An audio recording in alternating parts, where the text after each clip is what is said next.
What is going on, fight fans? Chris here, Combat Loop MMA. We have a special guest, a guy from MMA Media. I know him really well from the UFC, and I think everybody else does. Mike Heck, what's up, dude? How are you doing, Chris? Good to meet you. Good to be here and ready to talk some fist fighting. Man, it was an awesome weekend this weekend. We had so much to watch. What was your thing that stood out really this whole weekend? There's a lot, man. I mean, because I was on the grind Friday and Saturday. So Friday night we had BKFC, and obviously like Yoel Romero's debut was a big deal. Ooh. That was the thing that we are really focused on. Then Gable Steveson made his MMA debut, and we were really focused on that. And those things, Romero gets the big finish, and then Gable gets the big finish and made it look really easy. And then we head into Saturday, and it's Noche UFC and John Silva against Diego Lopez and the stakes and everything involved in that card and that fight in particular. And then heading into boxing with Crawford and Canelo. But I think if there's one thing that really stood out, it has to be Terrence Crawford and what he did on Saturday night, just beating up Canelo, just schooling him around the ring. It was just unbelievably impressive, going up two extra weight classes and becoming an undisputed world champion in his third weight class, and made it look easy. In my opinion, the scorecards were way closer than I had that fight. I thought Crawford won at least 10 of those rounds. You could have made a case he won 11, but unbelievable performance. It's just one of those weekends where you just love being a combat sports fan because everywhere you look, there's something that's relevant going on. I 100% agree with you. I was at BKFC 80.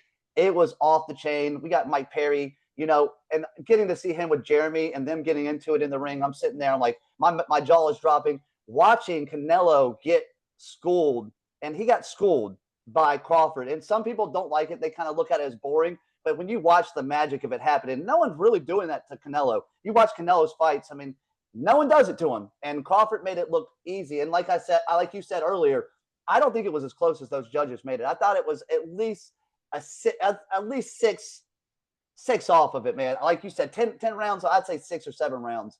To me, Noche was one of my things for UFC this weekend. I really did like Noche. The thing is when you get the Silva versus Lopez, that's what I was really looking forward to. I really wanted to see with like fighting nerds if he was going to hold his own. And to me, Caio held his own against Nasruddin with the fighting nerds, and I really think Silva did. I think Lopez is up on that tier, but he's going to go for a title shot, and I think he's just sitting on that cusp, and I think he's going to beat one more guy, and he's going to be there. I think he's going to get the title eventually. And it was cool to see Silva kind of go against that. Let's talk about that main event. What did you think? I thought it was an incredible main event. I wish I was going to actually be at that fight. That was the one I really wanted to see this weekend. What did you think? I couldn't wait for it. I was so fired up for it. I was a little bummed at the Noche card as a whole. In execution, it was actually worse than it was on paper, especially the first half of it. The prelims were tough.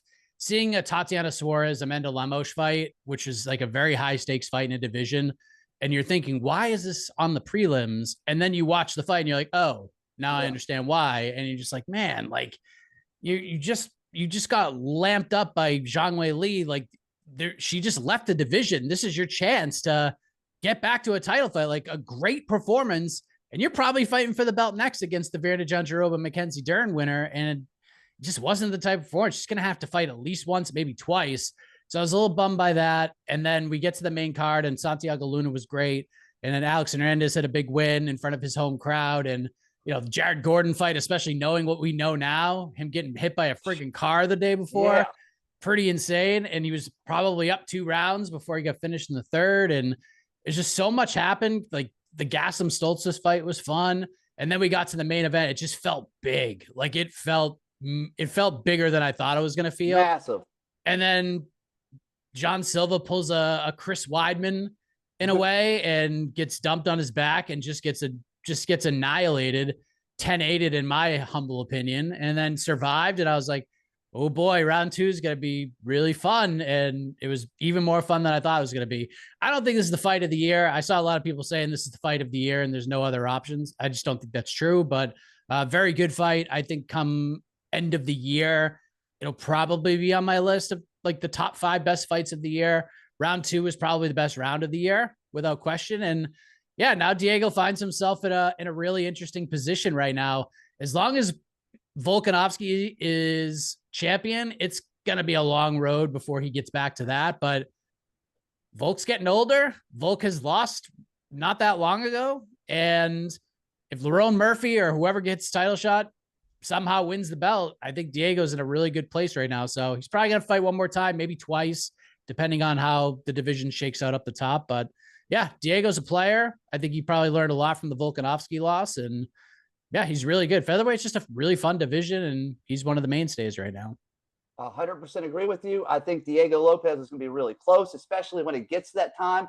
I think if Murphy wins, then you can put him inside there to go for him. I mean, he's really, really close at the top. But with Volk being there, it's going to be a really kind of a road. Now, this weekend, I see a lot of that Ilia Topuria chirping at Crawford, talking smack, like, hey, he wants to fight him. And I'm like, dude, this is the craziest thing you could ever see. Did you see him fight him? And now you want to fight this guy. I'm like, what are you doing? I want you to get in your division. I want you to fight someone in division. Pick Arman, pick Patty, or pick Justin. I don't care who it is at this point. I want to see you get out there and go. But do you think it's hurting his stock right now, or do you think it's helping him going back and forth with Crawford? Depends on who you ask. I hate all of this. I truly do, because it's just never going to happen. It's just not. I saw somebody who like works in the media space, who I know, say something to the effect of, and I'll explain why I bring this up, that Ilia Topuria is a superstar compared to Terence Crawford. And I just don't think that's true. I think Topuria is a rising star. And I think obviously in Spain, he's very well known. But if I went to the grocery store right now and I was like, who's this guy and who's this guy? I think they would probably get the same feedback, but more 100%. people know who Terence Crawford is. 41 million people just watched Terence Crawford fight Canelo Alvarez.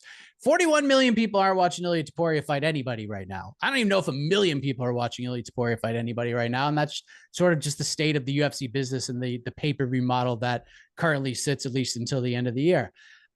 This is just the Conor McGregor playbook, plain and simple. He's a guy who is not really in the news right now. He's was in the news quite a bit after he knocked out Charles Oliveira, won the belt. But this sport moves very, very quickly. And Conor McGregor was a master of, hey, don't forget about me. I'll say this and do this at this perfect time. And he willed himself into a fight with Floyd Mayweather, which the UFC has learned a valuable lesson with. They will never do that again, ever, ever. It doesn't matter how much money it makes them, because now they lost their biggest star for years. Conor McGregor is not the same guy. He's only fought twice since. And they're not going to do it with Ilia Topuria. They're not going to let a fighter be bigger than the promotion ever again. Of course, the landscapers come right behind. But what I love about this feud, and the one thing I do love about it, is Terence Crawford is treating Ilia Topuria like he's a child that nobody knows. It's so great. I watch MMA all the time. I've never seen this guy fight. I don't even know who he is. The one time I met him, he came over and said, "What's up? How are you? I'm a big fan." It was just, and then the last thing he said to him was like, "I wish him the best. Good luck on your future endeavors." That's just like, it's such a big brother move. Him just no selling Ilia Topuria to the point where like Ilya's back screaming on social media, and Crawford won't say another word about him. So 10-8 Terence Crawford for me. And the unfortunate thing for Ilia Topuria is he's going to have to fight a lightweight in the best division in the sport. He's going to have to defend that belt. He ain't boxing Terence Crawford. That fight will never, ever happen. Terence doesn't see any value in it, and it's silly, and he'll smoke Ilia Topuria in a boxing match. And if Ilia Topuria was going to box Terence Crawford, Ilia Topuria is the best boxer in the world. If Ilia Topuria is going to go on a run in boxing, he'd be doing that right now. But he's in the UFC being a champion. So until that day comes, until he says, "I'm done fighting the UFC has officially released me from my contract," Ilia ain't boxing anybody.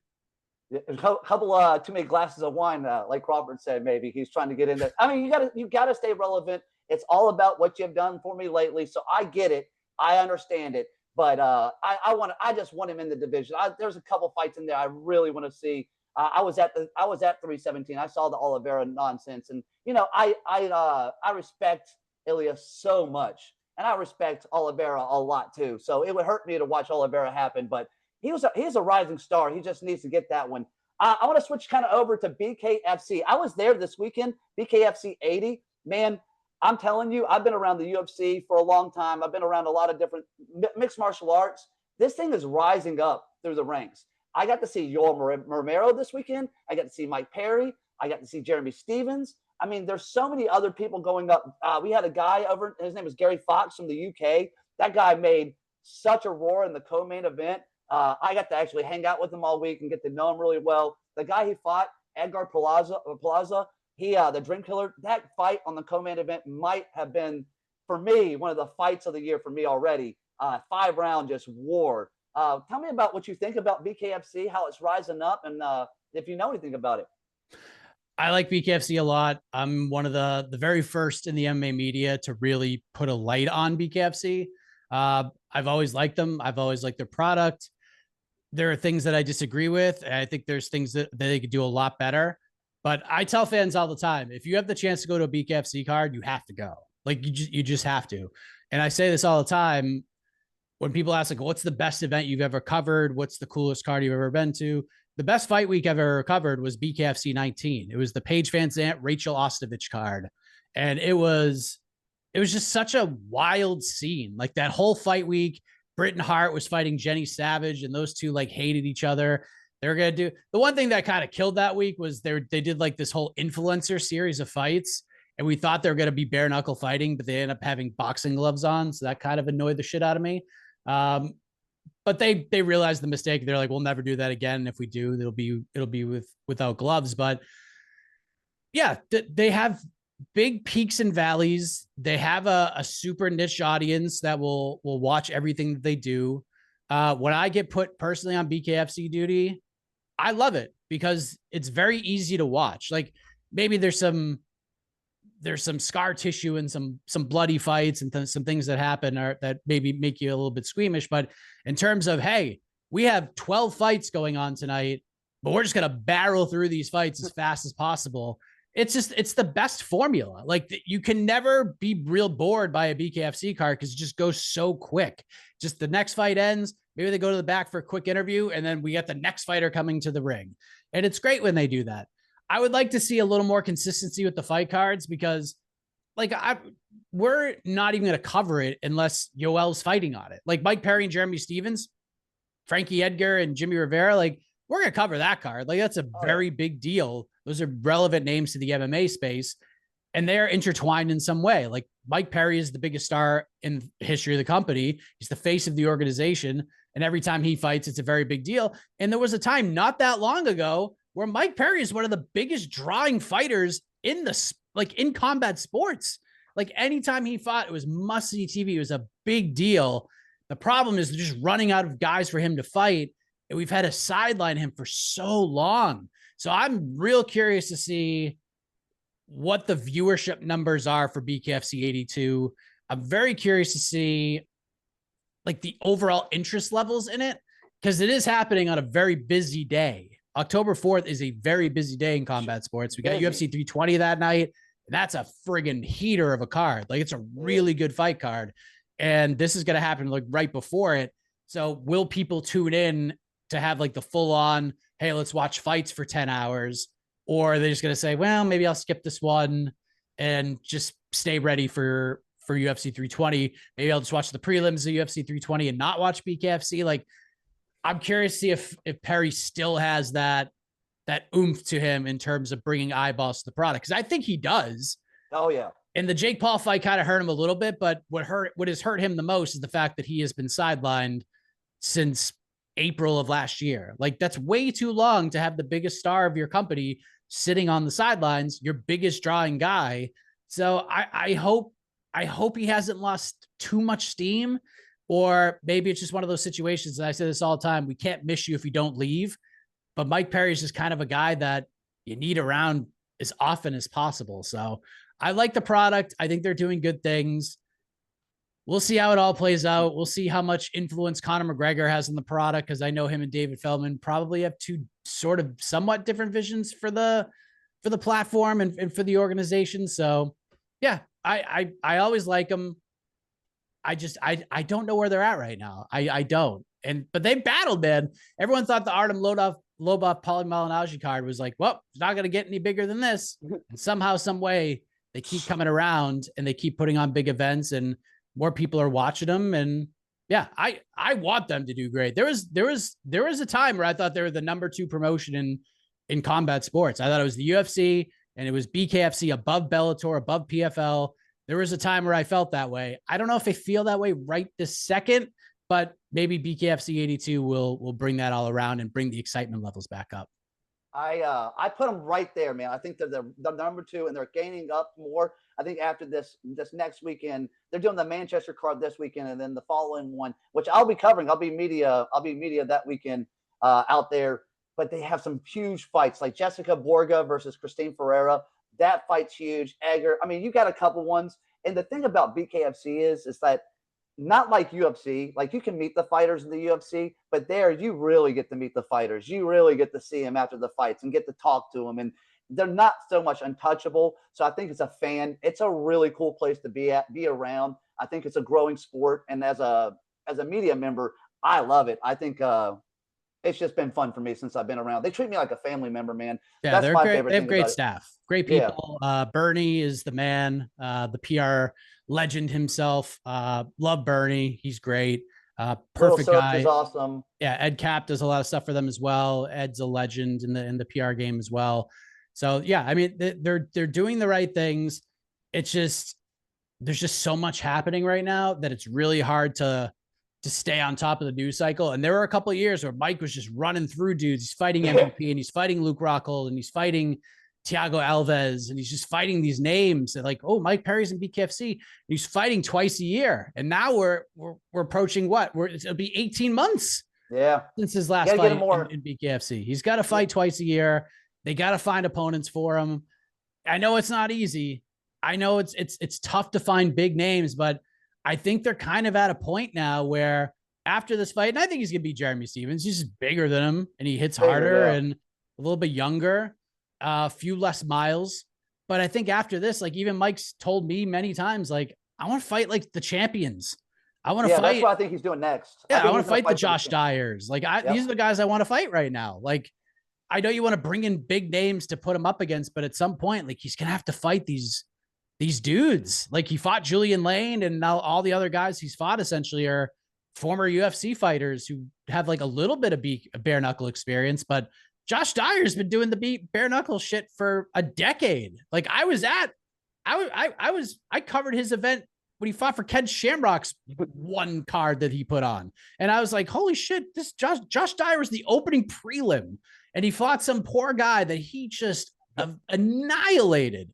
And I was just like, this guy's an absolute psychopath. He's perfect for the sport. And to see where he's at now, holding a BKFC title, like that is not a surprising thing to me whatsoever. So Mike Perry and Josh Dyer, to me, is just two absolute lunatics fighting each other. And I'm so here for that. Yeah, dude, I'm super excited. I want to see what happens after this fight. I think when he gets through Jeremy, I think this will be a good fight. But when he gets through him, I think we're going to see something crazy happen. All right, I'm going to kind of shift a little bit to another fight I'm really looking forward to. They just kind of announced it. I knew it was coming. MSG, JDM, Jack Della Maddalena versus Islam Makhachev. Are you excited about? I'm really excited about it. I'm going to tell you what I think is going to happen, and then I'll let you get to it. One, I think when he goes up to fight JDM, I think JDM beats him, and he gets him down to Ilia Topuria, and then Ilia Topuria beats him. That's what I think is going to happen. I think Islam's going to come off of 2 losses, and it's going to be crazy to see happen. Now, the reason I think JDM is going to beat him, and this is a crazy take, is because of Craig. I think Craig does so much for the Dagestani wrestling. I think he's kind of figured it out, and we kind of saw it. But I'm really excited to see what Craig does with JDM on this fight. I just want to hear what you think about that. Crazy. Yeah, I kind of think Islam's just going to beat him. Look, I understand. I understand people saying like, look, maybe his takedown defenses was super underrated heading into the Bilal Muhammad fight, and there's probably some truth to it. There's no doubt about it, he got better, but Bilal wasn't searching for takedowns that entire fight. Like Bilal was just like, you know what, I'm gonna go out and have a banger. Like, I'm not going to be the boring wrestler guy who just has control time and tackles people and lays on top of them. Like, for once, I'm going to show everybody that I could strike with this guy. And for the most part, he did. Like, Bilal held his own in the striking department against Jack Della Maddalena. Islam Makhachev is a way better striker than Bilal. A way better striker. And he's a way better grappler than Bilal, too. Bilal just beats you with pressure over and over. You can't get rid of him. You can't get him away from you. He just overwhelms you with pressure over and over again. He's so annoying to fight. Islam is a big ass dude. Like, he was a huge lightweight, and now he's hitting the weights. He's a freak athlete, super strong. I think he's one of the best defensive fighters we've ever seen in the sport. And he's super well coached. And now he's going to have a lot more heat on him, a lot more size, a lot more power. And now he doesn't have to cut. He's still going to have to cut like 20 pounds to get to 170. At least he is going to, like, size wise, he's not going to be like the super small dude. It's not going to look like freaking Callum Walsh versus Fernando Vargas Jr. in there. It's going to look like a legit welterweight fighting a legit welterweight in there. And I just think skill for skill, as much as I like Jack Della Maddalena, I just think if Gilbert Burns can have his way with you in the grappling department, you are in so much trouble against Islam Makhachev. Like, and while I was so impressed with JDM, if Bilal fought like Bilal from the opening second of that fight, I'm super curious to see what that fight would have looked like. But it didn't, and JDM's the champion, and that no one could ever take that away from him. And if he goes out there and beats Islam Makhachev, we are having a completely different conversation about pound for pound rankings. It shakes everything up. And as a fan and as someone who wants to see this division become what it could be, I think the better case scenario is JDM winning, because then we get to see the Ian Garys get title shots. We get to see the Sean Brady's get title shots. We get to see these guys. Yeah. The Shavkat Rakhmonovs, like, I don't know, wherever the hell he is. Yeah. We get to see him fight for the belt. Like, if Islam wins, I don't think we're going to see those guys fight for the belt. I think he's going to be like, hey, Kamaru Usman, let's do it. One of the best lightweights against one of the best welterweights of all time. And that will annoy me to no end. It really will just annoy me and frustrate me. But I think that's exactly the direction we go if Islam wins. But if JDM wins, then it's just like, all right, I did you a favor. I fought your guy. He came up from the division. Now I'm going to fight who I want to fight, and I want to fight the next man up. So I think it's better for the division if JDM wins. Obviously, it's bigger fights if Islam wins. How do you define bigger? I don't know. But yeah, it's an interesting fight. I do think Islam's going to beat him. But yeah, I do think it would be more beneficial for the division, the fan base, and for the meritocratic world that we wish we could live in if JDM wins. Yeah, it's a wishful thought, dude. That's what I always kind of wishful thought things into there. And I think with the Bilal fight, his footwork was funky. If you watch that fight, his footwork was weird. The way he was lining up and hitting shots, you just didn't see that pressure. You didn't see him laying on him like Bilal usually gets on him. And I got to see Bilal a couple times in the last couple months, and I told him how much respect he got from the UFC fans in just general from that fight. I think his stock rose in losing fights. You don't always rise in your stock, but it actually rose a lot. We gave him a lot of credit and a lot of fans love for that. So it was cool to see. Probably the second best fight of the year. Like, I think would have thought that it was a great fight. Tell me, give me one matchup in the future that you're looking for, or maybe a card. I know that the next card is going to be a banger, dude. I think that's going to be the card. I think it's going to be the card of the year. But give me one matchup outside of that you're looking forward to. And you can give me one on that one. I don't care. You can pick that one too. I am looking forward to the Ankalaev fight. I think that Pereira is going to be coming in way differently because he's had all that time to train. He has been weighing did you see him weighing at 246 on the scale? It's pretty typical for him though. I'm not really looking forward to that fight that much because I don't think the fight goes any differently. I just don't. I don't know if it goes any differently. I think it's a bad matchup for Pereira all the way around. I just think Ankalaev's going to beat him, and then we're kind of like, now what do we do? Now what? I kind of wish he just moved to heavyweight after that loss, and they just gave him Tom Aspinall and just like, let's do this guy a favor. Let's do both these guys a favor, right? 100%. Both these, like, Pereira's bailed us out a million times. And Aspinall has got screwed by us for the whole John Jones situation that anybody with half a brain knew that fight was never going to happen. And Tom was just like, yeah, I'll wait for John. And we lost a year of his career waiting for John for a fight that would never going to happen. So let's reward him with the biggest possible fight he could have and just throw him in there with Pereira. But now if you lose to Ankalaev again, then that's kind of off the table and loses a little bit of luster. But I am super excited for Merab Dvalishvili versus Corey Sandhagen. That is a fascinating fight to me. I don't know if there's anybody at bantamweight who could beat Merab, but the one guy who I think could make things really interesting is Corey, because he's huge for the division. He's getting better, great striker, really good grappler. He's got a gas tank. Grappling, yeah. He's been in there with everybody. He's been in there with literally, except for Marab. Like that's the one guy he has been in there with, but he's been in there and when hammer and tongs with Piotr Jan on short notice for an interim belt. Like he's beat the young bucks. He's beaten all the good guys. He's just so good. And this is probably it. Like this is probably his only chance to fight for an undisputed title. And yeah, I just think that it's such a fascinating fight because either Sandhagen pulls it off and becomes champion, and we're like, damn, like think of the fun title fights we're gonna get now, or it is solidified, it is etched in stone that Merab is the greatest bantamweight of all time, and he will be defending that belt forever and ever if he beats Corey Sandhagen. So yeah, I don't know if you can get through the I don't know if you can get through the Terminator. That guy he's the real life Terminator. Another one I'm looking forward to on that card. So I think there's 3 of them, but Yuri, man, I'm a huge Yuri fan. And Roundtree, that's another banger, dude. So you got 3 back to back to back, and it's like I wanted to go to that one so bad. I'm gonna go to BKFC 82, but man, that card is gonna be on fire. Josh Emmett, Yusuf Salal. There's a lot. My boy Gautier is coming back, who's an absolute menace at middleweight. I'll tell you the other fight that I'm really looking forward to on that fight is Patchy Mix and Jakub Wiklax. Holy, you think Patchy's gonna win? I don't know, man. I don't know. It is incredible matchmaking. It really is. And I honestly have no idea how that fight's gonna go. It would not shock me if Jakub beat him. Jakub's super good. Super good, super fun, great grappler, damn good striker. I know Patchy's been working over in Austin with the B team guys, which I think is pretty interesting.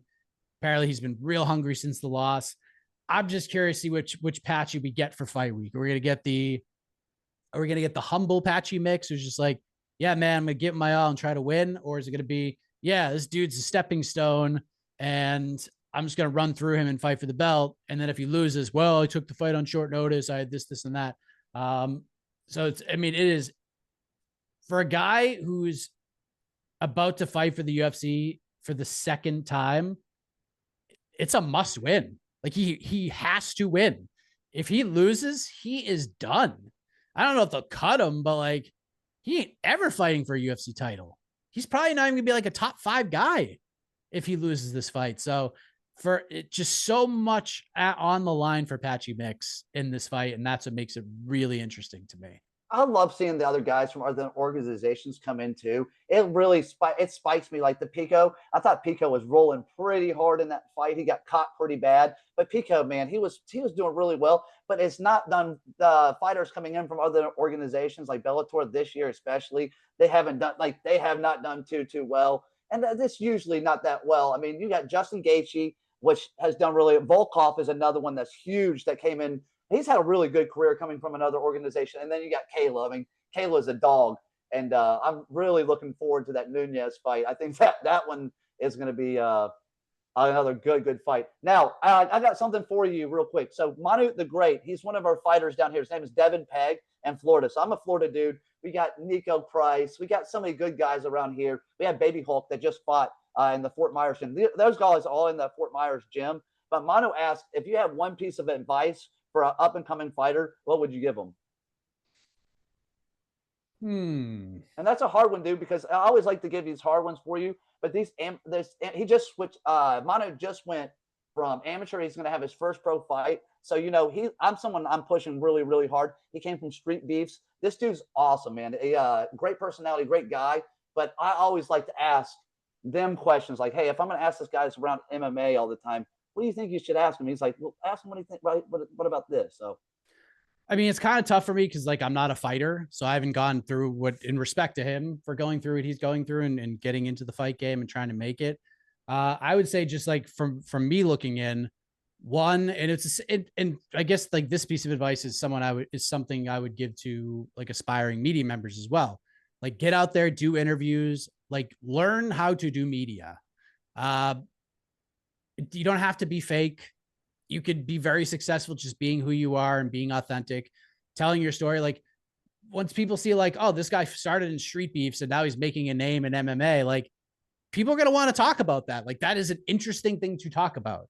So start talking about it, get on the map. Like you never know if it's a show that does 1 million views or a channel has 2 million subscribers or somebody who has 100. Doesn't matter. If someone reaches out and says, hey, let's do an interview, do it. It's good for them and it's good for the fighter as well to get that media training. And I guess like something that I want to see, and this is a problem going on in the sport right now, is take tough fights. Like if you go on a run, you're 5-0 and you feel like you're close to a UFC run, don't be picky about your fights. I see so much of that on the regional scene right now where it's like, well, 6-0 sounds better than 5-1, but you're not getting that experience fighting the 1-17 guy to improve your record to 6-0 as you would have been fighting the 11-1 guy who has a 5-fight win streak. Like there's just not enough of that going on because of how the UFC is kind of doing business right now, right? If you have the right management and you're in the right location, it doesn't matter what your experience is. If you can make weight on 3 days notice, they're going to give you a shot. And more than likely, you're going to go 0-4 and you're going to be back in the regional scene trying to rebuild yourself back up. So take hard fights, fight as often as possible. I'm not saying like fight injured, but if you go out and nuke a guy in a minute and a half and you can fight again in a month, do it. Like just get out there. Like being a star in MMA now is not about money. It's not about fame. It's none of that shit right now. What gets you over is fighting as often as possible and letting people see you as often as possible. Why do you think Khamzat Chimaev became a star? Yeah, he's good at fighting, but he fought all the time. Kevin Holland is one of the best paid guys in the UFC. He's one of the biggest stars in the company because he fights every 3 months without question. Kevin Holland is going to fight every 2 to 3 months because he's going to be there and he's going to get in front of a camera and people will be pumped. That's how you get over. So fight often, take tough fights, and do interviews, do media. Like these are the things that I know from a media perspective that we're looking for. Like don't be closed off to it. Like, so by the time you get to the UFC and you get to these big promotions and you start doing these interviews and you start doing these press conferences, you already know what you're doing because you've done 1 million of them. Like it's nothing for you now. So yeah, that'd be my advice from a non-fighter to a actual fighter. So I do a lot of the amateur stuff. So down here in South Florida, I do Vigilant, I do Rival, and I do WCFL. So there's 3 of them that are amateurs, and my goal for them is to put cameras in their faces constantly. So like just getting used to it, because if they want to go pro, you know how it's going to the UFC. When you go into the UFC, their media week is out of control. So you got to get used to a media week. You got to get used to interviewing and building brands for themselves. I want to see them build a brand for themselves outside the ring, especially inside the ring. So they got to go about it and feel it. Hey, I'm not going to fight for 20 years. I'm going to fight for 10 years if I do it the best I can. So when you do that, what are you going to do outside of it? What are you going to do? What do you have built outside of it? So those are a couple of things that I try to tell them too, is branding, and then just be around and try to do as much as you can. Try to make yourself better as a person outside. Yeah. Don't be the best fighter in your gym. That's never a good thing. Oh yeah. If you are the best fighter in your gym and you're winning every single fight, you're in then there's a real problem, because you're going to find someone that's not so easy to beat. Yeah. You need to be getting your ass beat every day. Like that's how you get better. Like it brings the, and I know it's obviously not fighting, but you know, my friends, there was the big poker buzz, like back in the mid to late 2000s, where World Series of Poker was like the most viewed thing. And everyone was like, yeah, but be the next great poker player. And people play games all the time. And, you know, if you're the best player at your table and you win every single Friday night with your buds, like you're not getting any better. And then you go play with dudes who are really good. If you're not like, these are the people that are going to take your money and you're going to learn how to play. Like that's how you get better. That's how you become a money earning poker player. You lose, you get out there and you get beat, and you start to realize like, oh, I beat like not good players, but when I go and play with the really good players, like they beat me. Now I want to beat them. How do I do that? It's the same thing with fighting or anything else. Like you just got to be in a competitive place with the best people. Well, man, I very much appreciate you taking your time today and spending some time with me and talking.